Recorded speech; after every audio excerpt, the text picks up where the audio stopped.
importância que alguma coisa tem na sua vida, ela é medida a partir da atenção que tu dá àquilo. Nada é tão importante na sua vida quando no momento exato que tu está pensando sobre aquilo. Portanto, o peso das coisas na tua vida, ela é proporcional à atenção que tu dá. Nós, na nossa vida, nós não avaliamos a nossa vida como um somatório de eventos, mas nós sempre vamos levar em consideração momentos de pico e exatamente o momento final. Todo sucesso exige uma caminhada. Olha menos para o resultado e olha mais para a jornada. Ao olhar para a jornada, tu consegue entender o que daquela jornada tu pode incorporar na tua vida.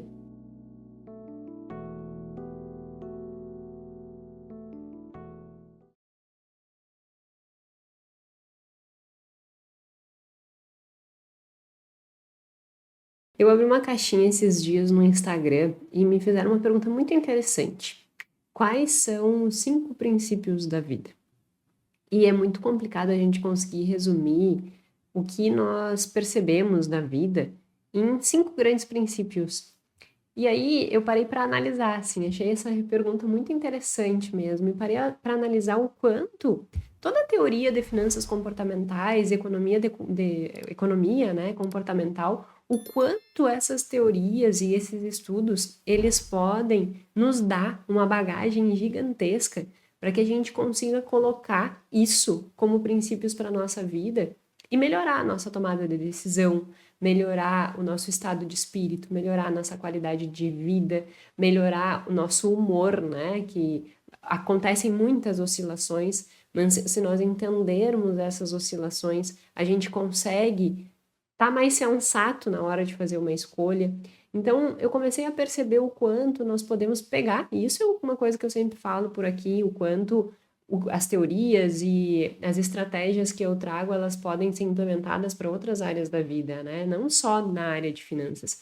Mas quando eu parei para pensar nesses princípios, eu olhei e disse assim, nossa, que interessante olhar por essa ótica, que interessante a gente pegar todos os estudos e tudo que a economia e as finanças comportamentais nos ensinam e, de alguma forma, aplicar isso como princípios para a nossa vida.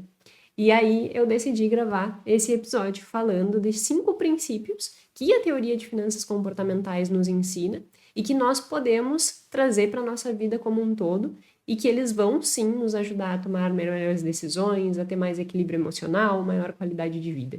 Então, o objetivo desse episódio é justamente falar sobre esses 5 princípios que eu carrego para minha vida e eu nunca tinha racionalizado assim, sabe? Do ponto de vista de olhar e dizer assim, nossa, eu realmente levo em consideração isso para tomar decisões no dia a dia. Eu nunca tinha parado de forma prática para olhar para isso e ver o impacto que isso tinha na minha vida. E tem muito. E quando a gente consegue parar e perceber, é o que eu sempre falo, né? Quando nós não temos consciência das coisas, a gente não usufrui ou cai em mais tentações, nós acabamos escorregando mais. Agora, quando nós temos consciência do como as coisas nos influenciam, a gente começa a tomar melhores escolhas.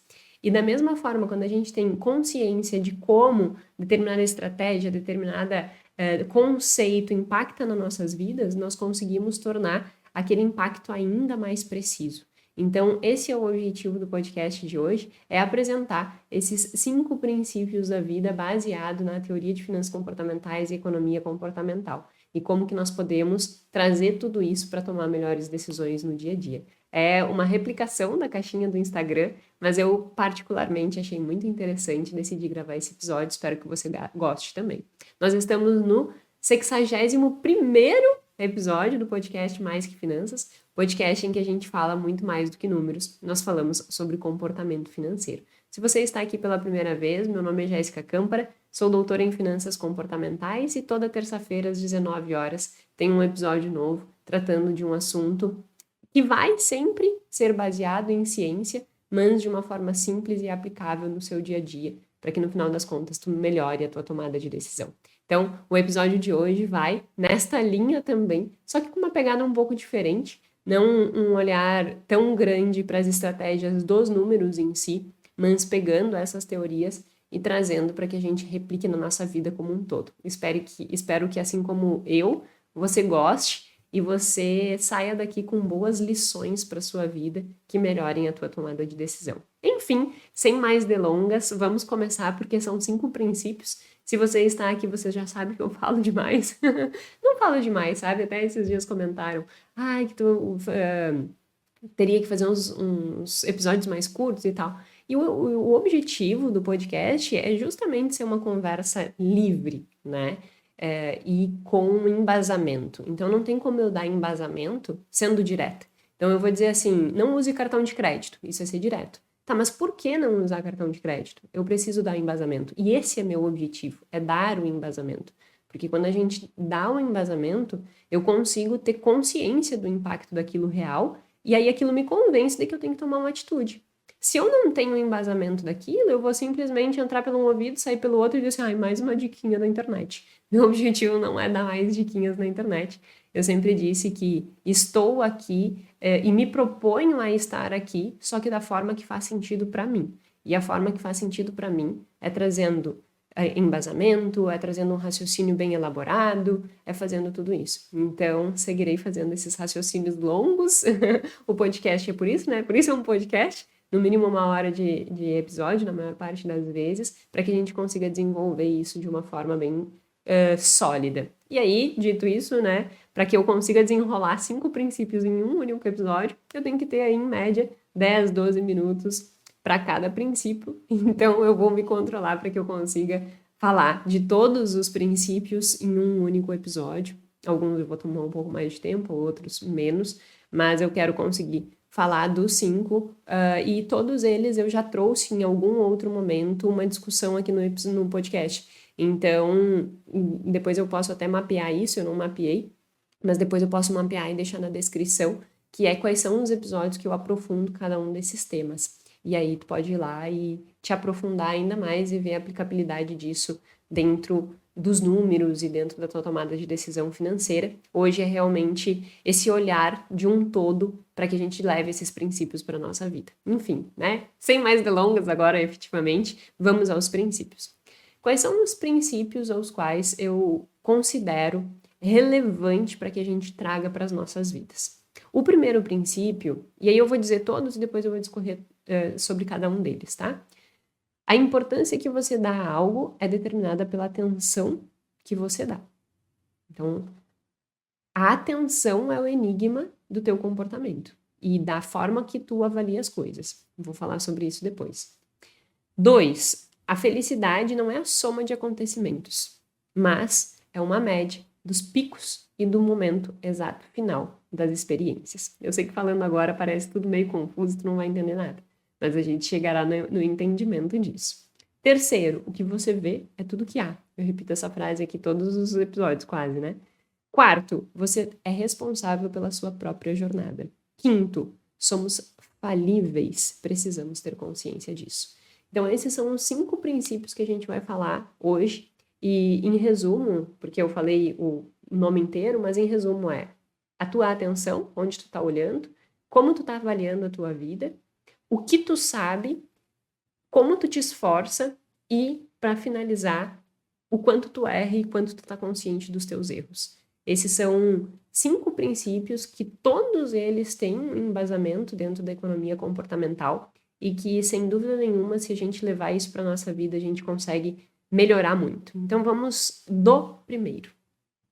E, para começar, falando sobre atenção, né? A importância que alguma coisa tem na sua vida, ela é medida a partir da atenção que tu dá àquilo.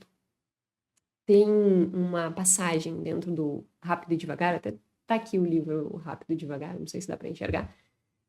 Tem uma passagem no livro de um estudo que ele avalia do Dinner, que é um dos caras que mais investiga essa parte de satisfação global de vida, bem-estar financeiro, felicidade, dentro da ciência de economia da felicidade, né? Pode-se dizer assim, tem toda uma linha de pesquisa de economia da felicidade, e o Dinner é um dos caras precursores e que realmente se destaca em meio a isso, e o Daniel Kahneman cita muito ele no livro, e eu também já estudei várias coisas dele, porque minha tese de doutorado é exatamente sobre esse assunto. Minha dissertação de mestrado também incorporava bem-estar financeiro e satisfação global de vida.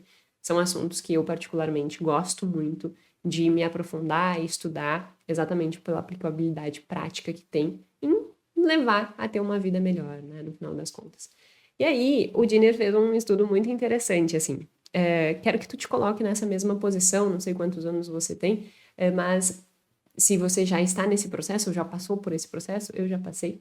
Mas ele perguntou como que a pessoa avaliava a satisfação de vida dela e avaliou como que isso aconteceria quando estava próximo de um casamento. Então, por exemplo, assim, se tu está há um ano do teu casamento e eu te perguntar como que tu avalia a tua vida, a tua avaliação da vida, ela vai estar distorcida por este evento, que é um evento significativo na tua vida. Então, quando tu disser assim, em uma escala de 0 a 10, sendo 0 a pior vida possível, 10 a melhor vida possível, em que degrau você está dessa escada, né? Escala ou escada. Tem uma pergunta que baseia as avaliações de satisfação globais de vida, que são exatamente isso. Pensa na escada e em qual degrau tu estaria. A partir disso, se tu está a um ano do teu casamento, por exemplo, a tua avaliação vai ser um pouco maior. Se tu está no teu ano do casamento, a tua avaliação vai ser ainda melhor da tua vida. Por quê? É um evento significativo na tua vida que vai fazer com que a tua avaliação de satisfação de vida seja distorcida. Porque na maior parte das vezes, antes, perto ou durante o casamento ali, né, no ano do casamento, tem toda aquela euforia do momento do casamento, enfim, menos eu. eu brinco, né? Não, eu adorei casar, assim, de festa e tal e tal. Mas eu não sou uma pessoa de festa, eu não gosto de muita gente, de junção, né? Eu gosto de programas mais intimistas. Então eu nunca tive um sonho de casar, assim, com festa. E toda a minha família queria, meu marido queria, então a gente fez o casamento. E aí eu tenho boas lembranças daquilo, mas eu talvez, se avaliasse a minha vida hoje, eu avaliaria melhor, não teria um impacto tão grande na minha vida a avaliação do casamento, porque a atenção que eu dava àquele evento não era tão grande. E esse é o ponto. Quando eles fizeram essa avaliação e mostram o gráfico, bem engraçado o gráfico, porque o gráfico ele mostra exatamente assim, tipo, na data, no ano do casamento, há um pico de satisfação.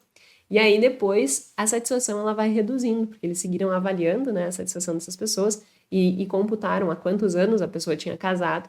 E aí a gente consegue perceber um gráfico caindo assim da satisfação de vida depois de anos do casamento, 4, 5, 6 anos do casamento, aquela curva vai caindo. Aí, até é engraçado, porque tem uma passagem do Dinner contando sobre isso, e ele dando uma palestra, e aí todo mundo cai na risada. Ah, meu Deus, então significa que tu vai casar, e tu tem aquela expectativa do casamento maravilhoso, e o casamento é um horror, e aí a tua vida vira horrível, e tu tem uma avaliação ruim da vida. E na realidade, não existe uma causalidade aí, ou seja, ao passar os anos da vida no casamento, a vida fica pior? Claro que não. Obviamente, para algumas pessoas sim, para outras não. Mas não é esse o efeito do impacto real, sabe? Porque, por exemplo, assim, ó, se tu me perguntar hoje, como eu disse, a minha avaliação talvez hoje esteja muito melhor do que naquela época. Naquela época, eu e o Gui ainda não tínhamos uma estrutura de vida sólida, nós estávamos começando, então tinha todas aquelas inseguranças, assim, do tipo, o que vai ser da nossa vida, como que nós seremos profissionalmente. Eu tinha 21 anos, né, eu era super nova, eu estava fazendo mestrado, então ainda não tinha-se uma estrutura de vida. E hoje nós temos essa estrutura de vida, nós temos segurança financeira, nós temos segurança dentro do nosso relacionamento. Então, a minha avaliação hoje, ela está maior do que naquela época. Mas, provavelmente, para uma pessoa que dá muito valor ao evento casamento, a avaliação estaria melhor naquela época, mesmo diante de algumas outras incertezas. No final das contas, o que eles conseguiram comprovar? Que o fato não era a causalidade efetiva do casamento, que ao longo do tempo fazia com que tu avaliasse tua vida pior, mas era a atenção que era dada àquele evento, como eu já falei. O que isso nos traz de lição? Que nada é tão importante na sua vida quando, no momento exato que tu está pensando sobre aquilo. Em outras palavras, eu vou dar um exemplo bem simples. Teve uma vez que eu estava jogando, acho que eu já contei isso aqui no podcast em algum momento. eu estava jogando um joguinho de computador, assim, sabe? Eu devia ter lá meus 10 anos. E na minha família sempre foi muito organizado essa coisa e respeitada essa coisa do horário do almoço. Eu acho isso muito legal, inclusive, é uma coisa que eu e o Gui, a gente nutre, hoje em dia a gente não consegue almoçar juntos, mas nós tomamos café da manhã juntos, e em 2024 uma das metas foi nós organizarmos para que a gente realmente tenha esse tempo de qualidade juntos, e é uma coisa que a gente nutre. E vem muito do aprendizado que eu tive com a minha família, que sempre nutriu essa importância de todos sentarem à mesa juntos e almoçarem juntos. E aquele momento ser um momento de qualidade, né? Um tempo de qualidade que eu e o Gui a gente brinca, vamos para o nosso tempo de qualidade. E aí, num determinado dia, estava eu lá no computador jogando e era meio-dia, era horário do almoço. E eu jogando. Meu pai me chamou uma vez, meu pai me chamou duas vezes. Na terceira vez, meu pai chegou, simplesmente arrancou o computador da tomada e tá na hora do almoço.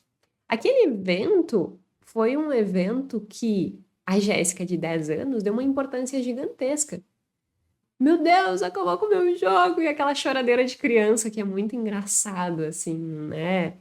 Se um evento que é uma coisa ridícula, entre aspas, torna-se um evento muito valorizado.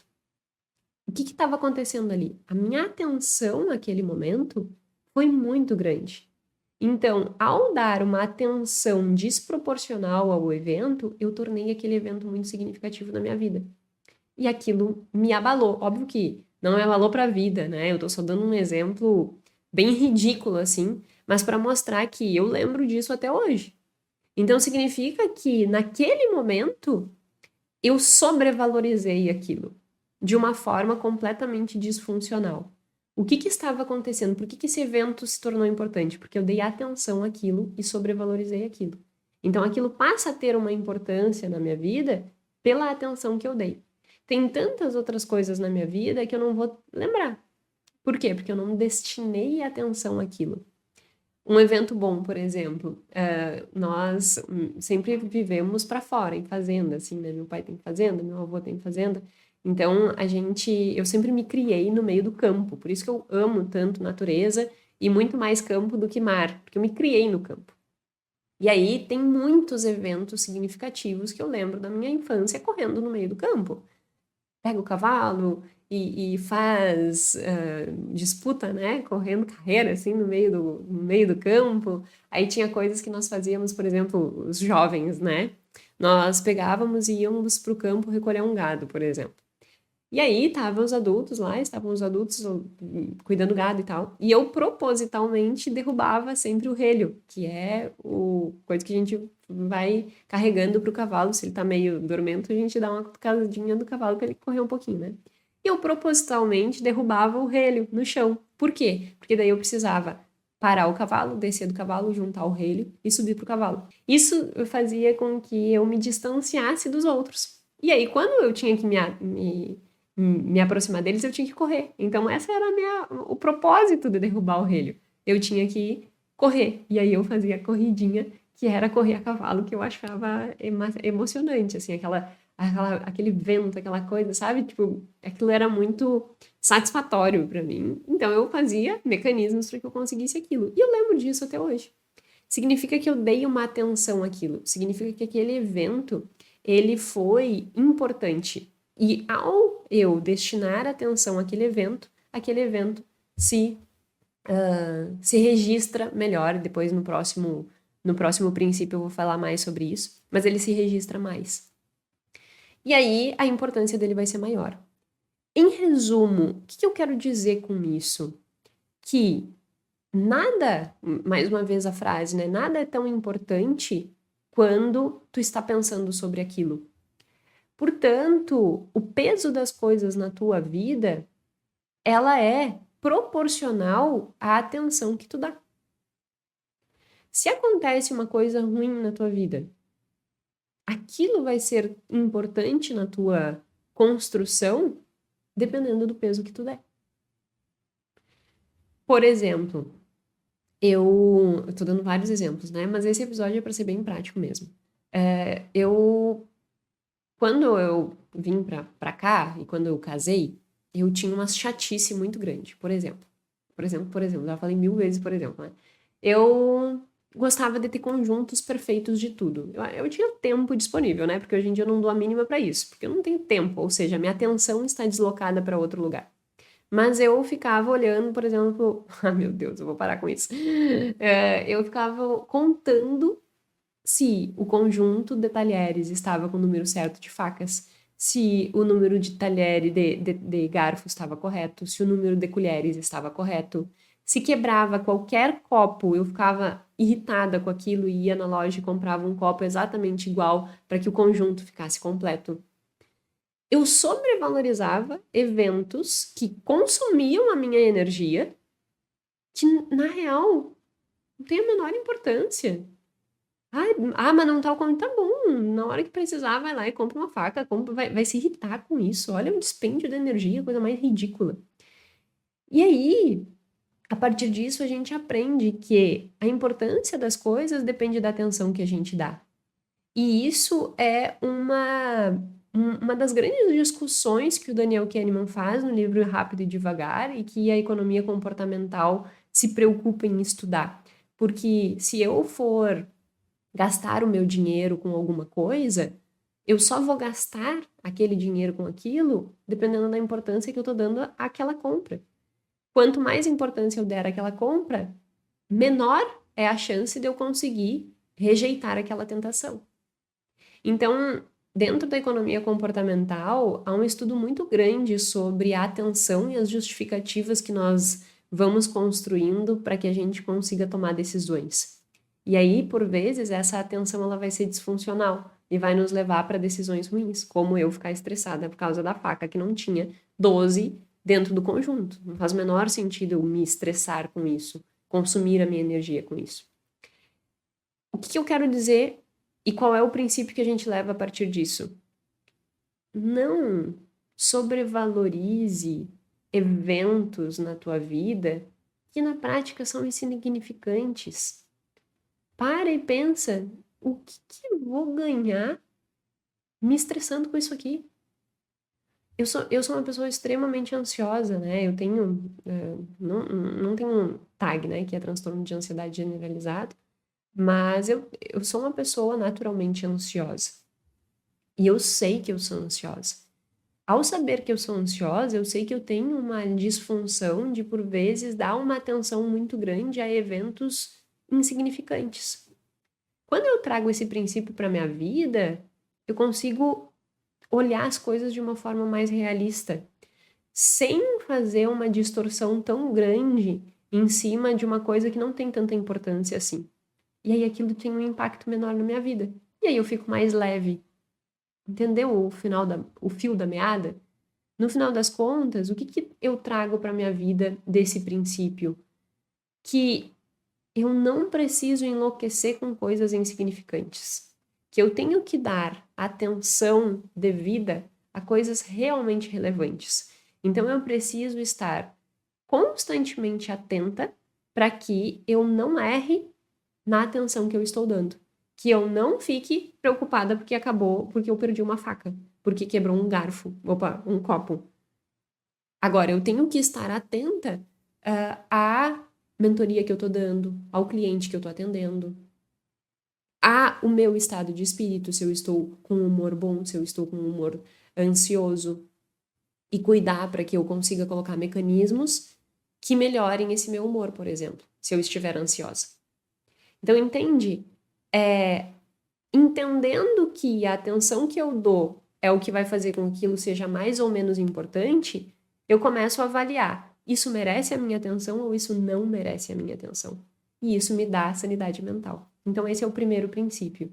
A importância das coisas, ela é demarcada a partir da atenção que tu dá àquilo. Então, cuidado no que tu dê atenção. E avalia se o que tu está dando atenção realmente é importante, é relevante e merece toda essa tua atenção, ou tu está sendo disfuncional nessa avaliação. Esse é um primeiro princípio que eu carrego para minha vida, agora de forma consciente, antes não era de forma consciente, e que eu percebi que faz e permite com que eu consiga controlar melhor, inclusive, a minha ansiedade. Porque agora eu não me preocupo tanto com coisas ridículas como o copo, o talher, E até com limpeza, sabe? Esses dias me colocaram na caixinha. Jéssica, como é que tu lida com a organização da casa e tal? E eu digo assim, eu não lido, no final das contas. Por quê? Porque não me estressa mais como me estressava antes. Porque gastaria uma energia. Óbvio que minha casa é organizada, uma vez por semana tem uma pessoa que vem, que limpa, que deixa tudo em dia. Eu mantenho mais ou menos no resto da semana, ok. Mas eu não sou mais noiada. O que que era noiada? Ai, tem um cabelo no chão, limpo o cabelo. Aí tem uma poeirinha, tem que varrer. Não sou mais noiada. Por quê? Porque dar atenção a essas coisas me tira uma energia que hoje não faz sentido. Então, isso vai fazendo com que a gente consiga ir dando peso correto para as coisas, sabe? E aí a gente consegue ter uma vida melhor. Então, esse é o primeiro princípio. Cuidado com o que tu está dando atenção, porque a importância das coisas, ela é medida a partir da atenção que tu dá àquilo. Segundo princípio, os acontecimentos, as memórias que tu tens, a avaliação que tu faz da tua vida, ela não é proporcional a um somatório dos eventos que tu vive. Traduzindo, se tu pegares o livro Rápido e Devagar, do Kahneman, tu vai encontrar na parte 3 do livro os dois eus, que é todo um estudo que se tem, e é inclusive o estudo da minha tese de doutorado, sobre como que nós avaliamos os acontecimentos na nossa vida. E o que ele nos traz dentro dessa teoria é que a forma que nós avaliamos os acontecimentos da nossa vida são sempre distorcidos. Por quê? Imagina só tu conseguir registrar tudo o que acontece na tua vida e tu lembrar absolutamente tudo. Como que seria a tua cabeça? É impossível, porque não tem como nós registrarmos tudo. A nossa memória, a nossa capacidade de registro de informações, ela é limitada. E isso é bom, porque eu só vou levar e lembrar das coisas que, por isso que eu coloquei esse depois da importância, né, da atenção, eu só vou lembrar das coisas que realmente tiverem uma importância e eu demandar uma atenção em cima daquele acontecimento. Caso eu não tenha essa atenção, aquilo não vai ser tão importante, eu não vou lembrar daquilo depois. Sabe quando tu pensa assim, nossa, eu preciso lembrar disso aqui depois? E aí depois vem e tu não lembra mais? Um exemplo muito claro disso. Muitas pessoas me dizem assim, Jéssica, eu anoto uma vez por mês. E eu digo, ok, não tem problema. Mas se tu queres saber onde foi o teu dinheiro, e isso é importante num primeiro momento de reconstrução da educação financeira, da reorganização financeira, é importante saber para onde está indo o dinheiro, tenha certeza que depois de um mês de ter gasto, tu não vai lembrar daquilo. Aí a pessoa vai dizer assim, mas como não? É claro que eu vou lembrar. Se eu comprei hoje uma garrafa, daqui a um mês eu vou lembrar que aqueles 50 reais foi daquela garrafa. E a gente não lembra. Então, não dá para nós confiarmos na nossa memória, porque ela sempre vai ser falha. E aí, como que acontece essa falha? Que é justamente esse princípio. Essa falha acontece da seguinte forma: a nossa memória, ela vai registrar momentos de pico, ou seja, onde realmente existe uma experiência que tu coloca a atenção nela e ela fica registrada na tua memória, que eles chamam de picos da experiência, pico de prazer ou dor, e exatamente o momento final. E isso se chama viés do pico-fim. Eu vou dar um exemplo de um experimento que vai ficar mais fácil entender. A base dessa teoria, ela veio de um experimento com colonoscopia. Antigamente, o exame de colonoscopia, ele não era feito com sedação. Hoje em dia é feito com sedação. Naquela época não era feito com sedação. E o Daniel Kahneman, junto com outro pesquisador, eles avaliavam a experiência que os pacientes que estavam fazendo o exame de colonoscopia tinham e como eles avaliavam aquela experiência. Qual foi a constatação deles? Eles pegaram um grupo A, que o experimento, né, o tempo de exame durava 8 minutos, e eles pegavam o paciente B, que o experimento, ali, o exame, durava 24 minutos. Só que qual era a diferença entre o paciente A e o paciente B? O paciente A era 8 minutos, só que eram 8 minutos muito intensos. Então, assim, no final, ele tinha picos, né, de emoção, de satisfação, assim, de dor, na real, não era de emoção nem de satisfação, né? Ele tinha um momento muito ruim. E a experiência dele acabava naquele momento ruim, porque ele só tinha 8 minutos para fazer o exame. Então, tudo que tinha que acontecer de doloroso acontecia dentro daqueles 8 minutos. O outro paciente passava pelo mesmo período ruim, porque também tinha que executar o exame completo e tinha que executar aquilo ali. Aquele pico de dor, ele ia existir. Só que, no dos 24 minutos, o que acontecia? Tinha um pico gigantesco de dor, só que depois eles amenizavam a experiência. E aí a intensidade da dor era menor. E quando terminava o exame terminava num momento em que a dor era menor. Qual a constatação que eles tiveram? Um ficou 8 minutos e outro 24 minutos. O de 8 minutos teve intensidade de dor tão grande quanto o de 24. E ele terminou o exame sentindo muita dor. O de 24 teve um tamanho de dor, um pico de dor tão grande quanto o de 8. Só que ele terminou a experiência com um menor nível de dor. Qual que você acha que avaliou o exame como mais doloroso, no final das contas? O paciente B avaliou o experimento como menos doloroso do que o paciente A. Por quê? Porque o momento exato final da experiência, ele foi mais ameno. Então, a memória da pessoa não é do evento completo, mas é exatamente do pico de dor e do momento final. E o momento final tem uma importância muito grande. E ele esquece da dor que ele teve ao longo do exame e a avaliação dele de dor é menor.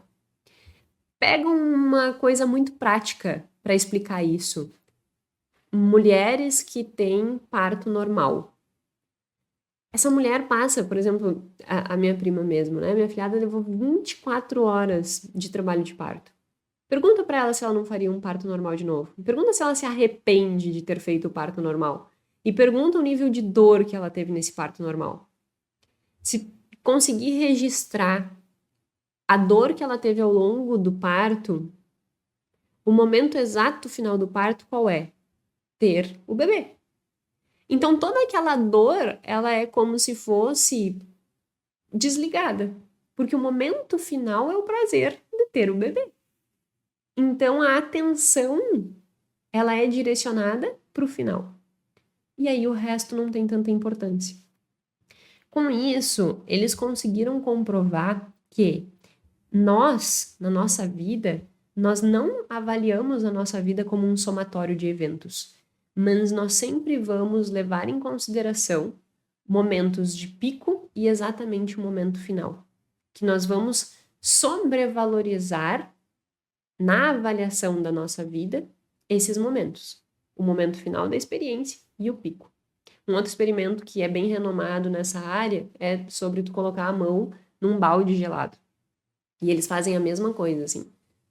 Um grupo coloca a mão no balde gelado e fica ali no balde gelado 60 minutos. 60 minutos não, né? Meu Deus. 60 segundos. Dá 1 minuto. E esse balde, ele está em 15 graus. E aí ele tira a mão. Um outro grupo coloca a mão dentro do balde gelado durante os 60 segundos, também no balde a 14 graus, desculpa, eu falei 15 no início, é 14 graus. 14 graus, só que ele mantém a mão ali por mais 30 segundos e ele vai aumentando a temperatura até chegar a 15 graus. Então, um primeiro grupo, ele coloca a mão no balde e fica 60 segundos com o balde a 14 graus. Um segundo grupo fica os mesmos 60 segundos com a mão dentro do balde a 14 graus e no final, sem ele perceber, a água vai se aquecendo um pouco até chegar a 15 graus. E ele fica nessa água em 15 graus mais 30 segundos. Então, o 2, ele ficou 60 segundos mais 30. O outro ficou só 60 segundos. A mesma coisa aconteceu. A avaliação da experiência foi melhor para aquele que ficou mais minutos do que aquele que ficou poucos minutos e terminou a experiência pior. A partir disso, eles detectam que existe uma negligência em relação ao tempo. Que, na realidade, o tempo ele não é tão importante na nossa avaliação. Que nós não somamos as experiências no horário relógio, dizendo assim, 1 hora de felicidade, 2 horas de felicidade, 3 horas de felicidade, 1 hora de tristeza, 2 horas de tristeza, 3 horas de tristeza. Que sempre esses momentos eles vão se sobressair, que é o pico e o final, e além disso nós vamos negligenciar o tempo. Se no final terminou bom, eu posso ter ficado 2 dias numa viagem e eu vou achar a viagem maravilhosa. Se o final foi ruim, eu posso ter ficado 6 dias na viagem, que eu vou avaliar a viagem como ruim. Como que nós podemos trazer isso para o nosso dia a dia e isso se tornar um princípio nas nossas vidas? O que eu faço na minha vida? Eu incorporo eventos, momentos, que são momentos valorosos para mim. Para que no final das contas eu consiga avaliar a minha vida como um todo melhor. Então, eu construí a minha rotina, que é ir dormir cedo. Então, 9, 9h30 eu tenho que estar na cama, tenho que estar dormindo no máximo, mas assim, muito. Dia que eu vou dormir tarde, tem que ser 10, 10h30. Então, eu tenho esse rigor. 10 é o máximo que eu tenho que estar na cama, mas eu tento estar na cama sempre 9 e pouco, 9h30. Acordo às 5. Leio, né? Começo a ler ali pela umas 5h30. Leio até umas 10 para 7. 10 para 7 a gente toma café, eu e o Gui com tempo de qualidade. Às 7h30, 7h40 eu começo a trabalhar. E aí eu vou fazer minha rotina, que ou vai ser estudar, ou vai ser construir alguma coisa, atender algum cliente, fazer, enfim, começa a minha rotina normal de trabalho. Mas construir essa rotina matinal tem muito a ver com o viés do pico-fim. E aí tu pode pensar assim, tá, mas daí tu tá construindo uma rotina e no final das contas tu não vai avaliar essa rotina, tu vai avaliar só o pico e o fim. Sim, só que se eu conseguir colocar mais picos na minha vida que me gerem essa sensação de sentimento bom e que no longo prazo vão construir uma vida melhor, eu estou me beneficiando e eu estou contornando o viés do pico-fim. Porque eu estou introduzindo momentos muito valorosos para mim que vão fazer com que a minha avaliação de vida seja melhor no final das contas. E essa introdução faz com que eu demande atenção para esses momentos. E ao demandar atenção para esses momentos, eu valorizo esses momentos. E isso faz com que a minha percepção de qualidade de vida, de satisfação de vida seja ampliada. Se tu levares para a tua prática da tua vida, pode ser que tu não tenha momentos na tua vida que sejam realmente prazerosos para ti. Eu não estou dizendo prazerosos do tipo, então eu vou beber, fazer festa, porque isso é uma grande distorção que se faz. As pessoas, num geral, acham que ser feliz é ir para o senso comum, que é fazer festa, é beber, é virar a madrugada. E isso é um senso comum que acaba prejudicando muitas pessoas que não têm esse perfil. Eu, por exemplo, teria uma vida muito chata e seria muito infeliz se eu me colocasse nesses lugares. Então a gente tem que, por vezes, sair desse senso comum e ver o que é valoroso para nós e nos organizarmos a nossa vida de modo a que esses momentos valorosos eles se tornem mais ativos nas nossas vidas, mais presentes nas nossas vidas. E aí o que tu tem que fazer é não simplesmente querer reproduzir o que os outros dizem que é uma vida feliz, mas reproduzir o que é significativo para ti, para que tu consiga fazer uma avaliação de vida melhor, né? Sem seguir o que os outros dizem que é uma vida feliz. Seguir aquilo que é valoroso para ti e introduzir essas coisas que são valiosas para ti no teu dia a dia. Porque ao fazer isso, a tua avaliação como um todo vai ser melhor, porque a tua atenção àqueles momentos vai se destacar. E quando tu destacar esses momentos de atenção, tu vai fazer com que tu tenha uma avaliação melhor da tua vida. Então, o viés do pico-fim e a negligência com relação ao tempo nos permite entender que, sim, nós vamos fazer avaliações distorcidas. Então, para que a gente consiga ter uma avaliação melhor da vida como um todo, ter uma melhor qualidade de vida, nós precisamos incorporar nos nossos dia a dias momentos valorosos, que realmente sejam picos. Porque quando eu acordo de manhã cedinho e vou ler e tomo café com o Gui, isso coloca um pico na minha vida, na avaliação da minha vida. E isso, como um todo, vai fazendo com que a gente se torne mais feliz, né? Claro que a utopia é dizer assim, então eu vou ser mais feliz e tal. Mas tu tem que ir construindo a tua vida de modo a ser coerente com aquilo que tu quer no longo prazo. E isso ajuda muito. Então eu trago muito esse princípio para minha vida. Como que eu posso incrementar a minha vida com coisas que são valorosas para mim e que vão fazer com que eu tenha um pico de satisfação e esse pico de satisfação permita que a minha avaliação de vida seja melhor. E, mais uma vez, esse pico de satisfação não significa sair, beber, fazer festa e tal, e isso e aquilo, sabe? Porque no longo prazo isso não é sustentável. No longo prazo, isso, por exemplo, não dormir uma noite, isso no longo prazo não te dá saúde. Se tu quer ter uma saúde, uma qualidade de vida e realmente construir uma vida longínqua, precisa avaliar essas coisas e ter uma análise menos distorcida para o que é realmente qualidade de vida, né? Jéssica, mas esse é o meu perfil. Bom, cada um sabe o que faz na sua vida, né? Na minha vida, e essa construção que eu faço me permite ter qualidade de vida, me permite ter sanidade mental, me permite ser uma pessoa saudável, e isso é valoroso para mim. Então, define aí o que é valoroso para ti, o que tu quer para o longo prazo e constrói isso de modo a criar vários picos que façam com que tua avaliação de vida seja melhor. Esse é o segundo princípio. O terceiro princípio é algo que eu falo em todos os episódios aqui. Tudo que você vê é o que há. Tem uma frase no livro do Kahneman que é em inglês que ele chama de WYSIWYG, que é What you see is all there is. O que isso significa? O que você vê é tudo que há. Essa é a frase literal que ele coloca lá no livro. Qual é a importância e por que isso se torna um princípio nas nossas vidas? Pensa, tem um exemplo que eu já dei aqui, que a minha mãe me contou uma vez e que eu acho que casa muito com isso. Pensa numa família que, ao longo de gerações, faz peixe e sempre corta a cabeça do peixe.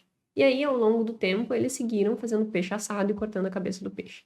Em dado momento, alguém chega e diz assim, por que a gente corta a cabeça do peixe?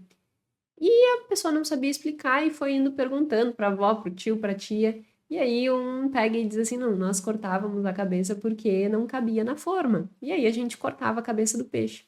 Só que isso foi se reproduzindo. E para o restante da família, que não sabia que o motivo inicial de cortar a cabeça do peixe era porque não cabia na forma, cortar a cabeça do peixe era o correto ao fazer um peixe assado. E isso foi se levando ao longo das gerações. O que nós tiramos de informação sobre isso?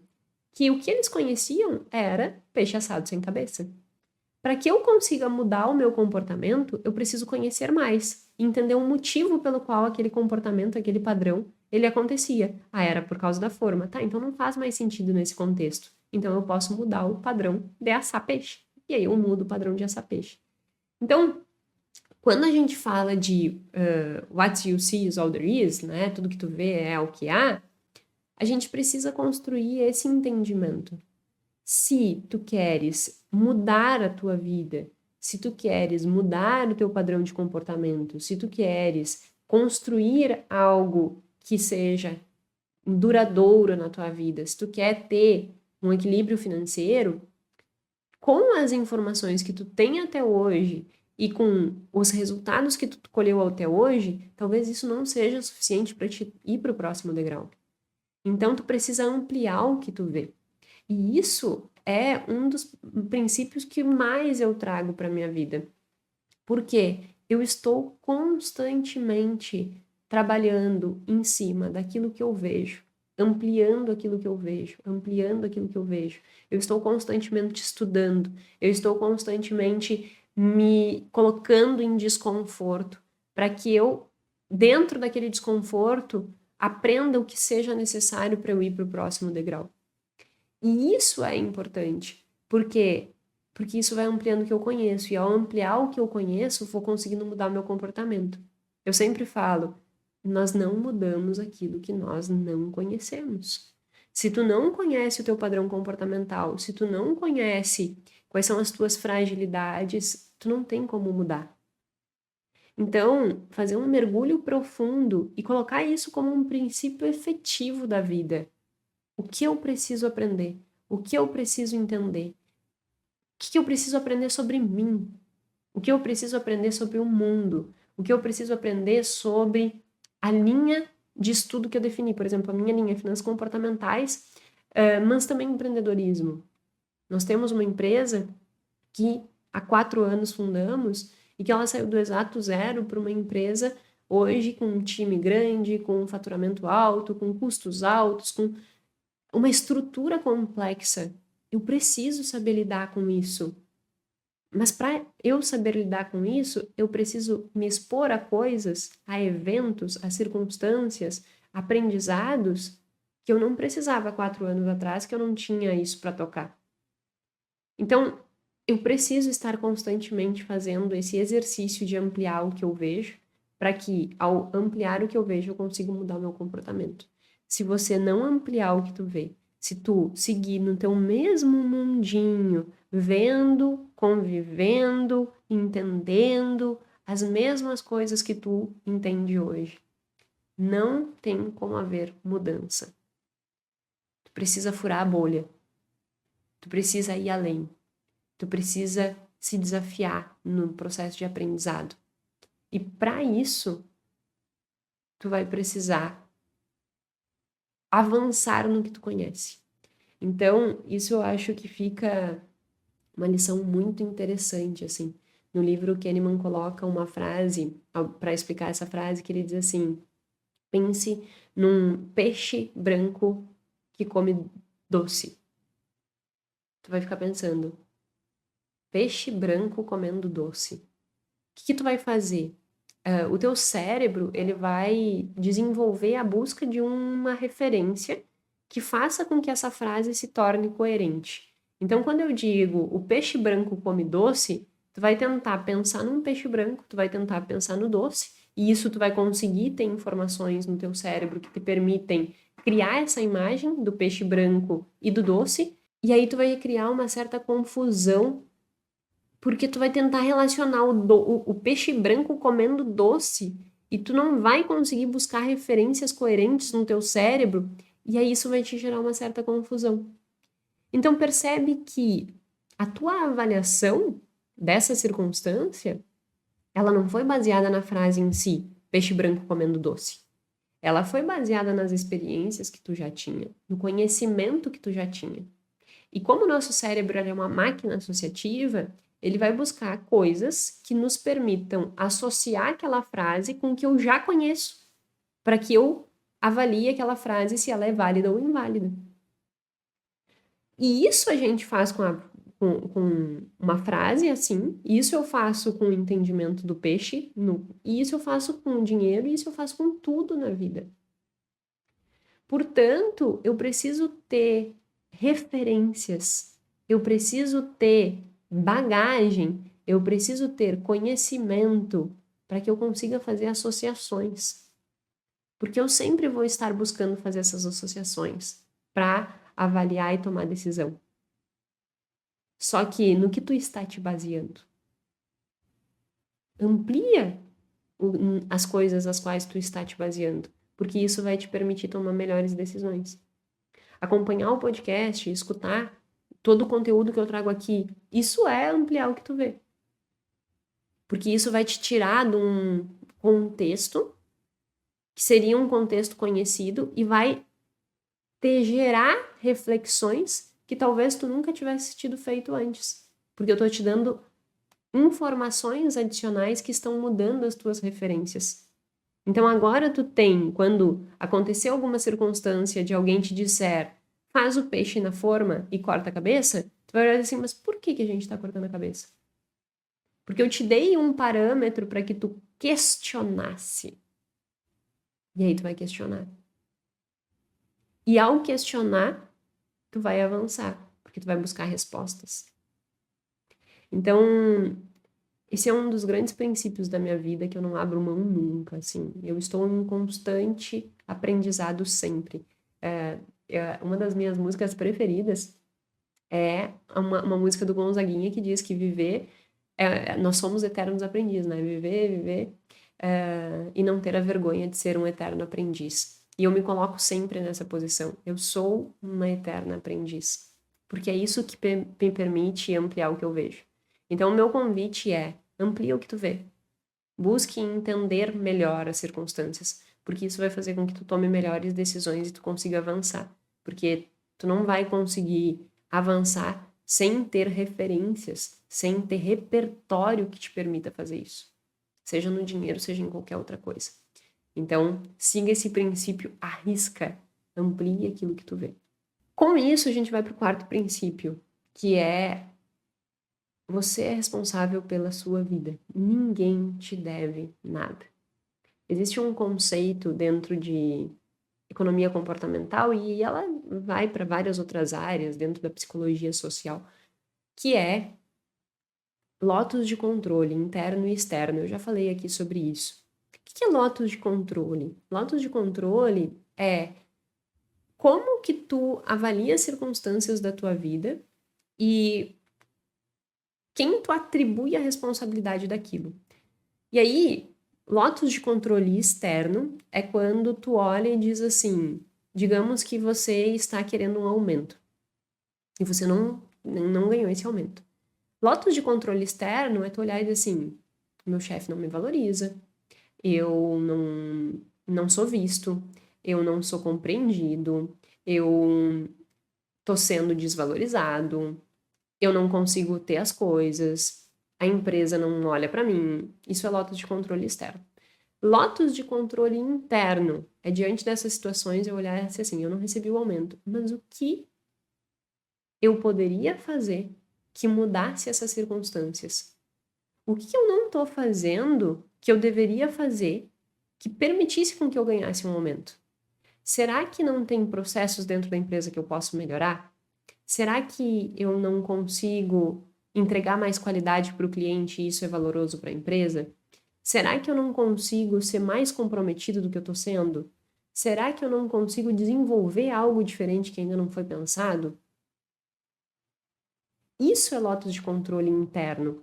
Quando eu estava na faculdade, dando aula, eu coordenava os cursos, nós criamos uma pós-graduação. Ninguém me pediu, mas eu divulguei a pós-graduação de porta em porta. Um horário que não era o meu horário de trabalho.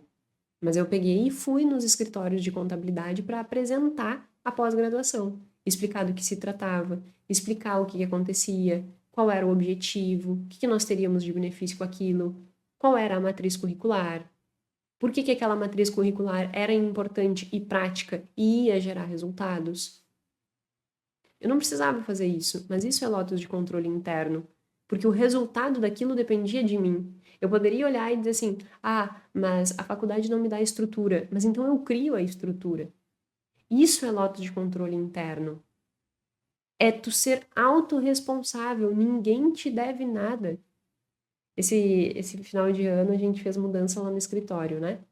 Nós saímos da sala, nós alugamos a sala do escritório e ele solicitou a sala, e aí nós subimos para uma sala de cima.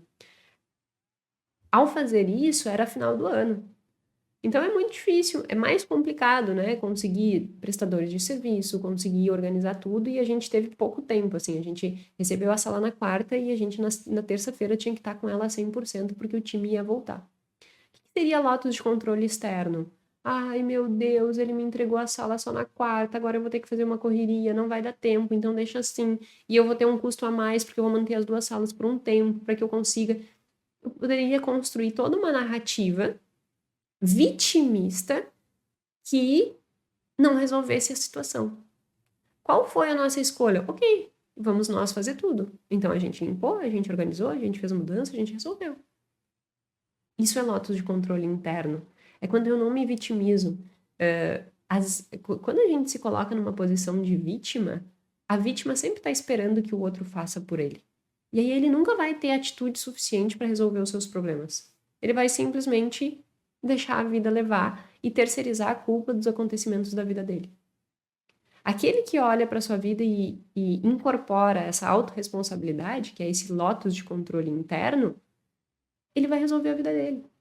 Pega todas as pessoas que tu conhece e que tu admira e que, na tua concepção, tiveram sucesso e avalia o comportamento delas. Avalia se elas se colocaram numa posição de vítima e de terceirizar a culpa. Eu não conheço ninguém. Todas as pessoas as quais eu admiro, todas as pessoas as quais eu olho e digo assim, putz, essa pessoa teve sucesso, e a avaliação de sucesso é diferente para cada pessoa. Mas aquilo que eu atribuo como um sucesso, todas as pessoas que eu olho e digo assim, admiro essa pessoa, elas não são pessoas que se vitimizam. Elas não são pessoas que terceirizam a culpa. Elas são pessoas que arregaçam as mangas e se responsabilizam pelos seus próprios resultados. Tem um podcast aqui que eu falei sobre o que as pessoas ricas têm em comum. E os estudos evidenciam que uma das coisas que as pessoas têm em comum ao construir riqueza é exatamente isso: lotos de controle interno. Então, isso é um outro princípio que eu trago para a minha vida, de estudos, né? E das finanças comportamentais e da economia comportamental. Eu me responsabilizo sobre os meus resultados. E isso faz toda a diferença para que eu colha melhores resultados. Porque eu não espero nada de ninguém. Eu faço o que precisa ser feito. E aí é quando as pessoas olham e dizem assim, nossa, aqueles lá tiveram sorte. Mas vai ver o que fizeram. Porque as pessoas querem o resultado dos outros, mas elas não querem se disponibilizar a empregar o esforço que os outros empregaram para ter aquele resultado. Então, cuida das avaliações que tu faz em relação ao sucesso dos outros, porque todo sucesso exige uma caminhada. Que caminhada essas pessoas fizeram? Olha menos para o resultado e olha mais para a jornada. Ao olhar para a jornada, tu consegue entender o que daquela jornada tu pode incorporar na tua vida. E também, ao longo do tempo, talvez colher aqueles mesmos resultados. Então, esse é o quarto princípio. É autorresponsabilidade, lotos de controle interno. E o último, mas não menos importante, vem muito de uma frase do Richard Thaler quando ele ganhou o Prêmio Nobel. Quando ele ganhou o Prêmio Nobel, perguntaram para ele o que ele iria fazer com o dinheiro que ele estava ganhando ali do prêmio, né? E ele disse, gastar o mais irracional que eu puder. O termo irracional, ele não pode ser usado, nós, tecnicamente falando, né? Nós não somos seres irracionais. Nós temos racionalidade limitada, já dizia o Simon desde a época lá da década de 50. Mas ele falou essa frase trazendo muito para uma outra frase que o Dan Ariely fala, que é: tenhamos consciência de que somos falíveis. E esse é o quinto princípio. Tenhamos consciência de que somos falíveis. Nós cometemos erros. Sejam erros inatos, por causa da nossa biologia, da nossa evolução, e aí a nossa evolução nos leva a cometer erros muito baseados no contexto em que nós vivemos. Existe o que a gente chama de incompatibilidade evolutiva. Quando a gente olha há 200 anos atrás, como era o mundo? Nem precisamos ir tão longe. Quando eu nasci em 92. Não existia computador como existe hoje, não existia chamada de vídeo como existe hoje, não existia nada disso, não existia as redes sociais como existem hoje. Então, há 30 anos atrás, o contexto era completamente diferente do que o contexto de hoje. E a gente teve que se adaptar a isso tudo. Só que nós ainda não nos adaptamos. Então, diante desses inúmeros estímulos, nós às vezes erramos. Às vezes não, muitas vezes erramos. No último episódio eu falei sobre o impacto da rede social no consumo e falei muito sobre essa questão do estímulo. É um estímulo muito grande, ao qual evolutivamente nós não estávamos preparados. Então a gente não sabe lidar com isso. E aí a gente comete erros. Então tem vários erros que são erros que vieram biologicamente. Que nós fomos programados, por exemplo, imediatismo. Nós fomos programados para ser imediatistas. Porque se a gente não fosse imediatista, daqui a pouco eu não comia no dia seguinte, na selva. Mas hoje eu tenho comida à disposição. Então eu preciso readequar tudo isso. E aí, ao conhecer esses erros, a gente toma mais consciência e consegue melhorar nossas decisões. Além desses erros inatos, que são biológicos, existem tantos outros erros que são individuais, que partem das tuas emoções, que partem dos teus traços de personalidade, que partem das experiências que tu viveu ao longo da tua vida e que podem conduzir a uma má decisão. Por exemplo, uma pessoa que se acostumou que presentes é significado de amor. Essa pessoa, ela vai estar querendo comprar sempre, porque aquilo ali significa afeto para ela. Entender isso é importante, porque ao entender, tu consegue contornar aquele problema. Então, ter consciência de que somos falíveis é o quinto princípio. Porque ao termos essa consciência, aí eu volto ao primeiro princípio, consegue dar a devida atenção a esse erro. E se eu consigo perceber e dar atenção a esse erro, eu tenho chance de corrigir. Agora, se eu não sei e não tenho consciência das minhas falhas, dos meus padrões de comportamento, do que eu sempre acabo repetindo, não tem como eu mudar. Porque daí a gente entra no terceiro princípio. Tudo que tu vê é o que há. Se tu não tem consciência de que tu faz errado e o motivo pelo qual tu faz errado, tu vai repetir aquele erro. Avalia, e isso é uma coisa que eu trago para minha vida. Não é que eu não cometa erros, mas eu consigo ser mais consciente em relação a esses erros. E ao ser mais consciente, eu consigo contorná-los. Ah, tu consegue tomar uma decisão perfeita? Não. Porque nesse quinto princípio, a gente pode incorporar toda a teoria do sistema 1 e sistema 2 do Neil Kahneman, que é o rápido e o devagar, né? Sistema 1 é incorporar todos esses erros que nós cometemos e esses atalhos mentais que nós fazemos para tomar decisões. Sistema 2 é o ser racional, o ser coerente. Só que eu não consigo eliminar o sistema 1. E ele é importante porque ele nos mantém vivo. Mas como tornar o sistema 1 e o sistema 2 equilibrado? É ter consciência dos erros aos quais eu posso cometer. E ao ter consciência, eu consigo melhorar a minha tomada de decisão. Então, esse é o quinto princípio. Olha para a tua vida e perceba quais são os teus principais erros. E a partir desse nível de consciência, tu vai conseguir contornar algum deles.